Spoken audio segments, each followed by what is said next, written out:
крошечный рыженький котенок, которого позже назвали Чич, потратил пару из всех своих 9 кошачьих жизней, прежде чем его спасла девушка Мэнди из команды добровольцев гуманного сообщества.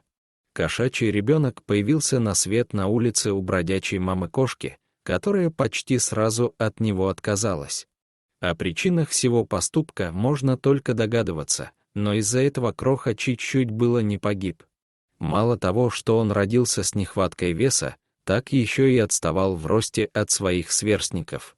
Впрочем, неустанная забота волонтеров вкупе с качественной едой и медикаментозным лечением сделали свое дело. Малыш Чич начал поправляться и расти. Мальчуган становился сильнее день ото дня. Чтобы он рос в комфортных условиях, сотрудники приюта приняли решение поместить его в приемную семью на передержку. У приемных родителей на тот момент в доме жил новорожденный щенок чихуахуа по имени Казанова. Осиротевший 5-дневный малыш отчаянно нуждался в материнской заботе, которую трудно чем-то заменить. Однако с появлением дружелюбного Чича в жизни щенка начались позитивные перемены. Чич сразу же подошел к маленькому комочку, как будто знал его всю свою жизнь.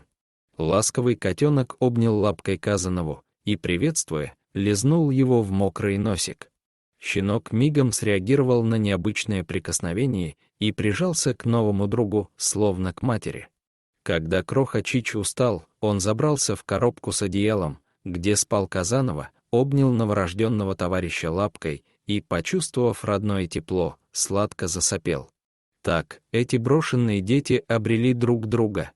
Что было дальше с этими удивительными малышами, к сожалению, история умалчивает, но будем надеяться, что у них все хорошо и они счастливы. Дорогие зрители, если вам понравилось это видео, то ставьте лайк и подписывайтесь на наш канал. До свидания.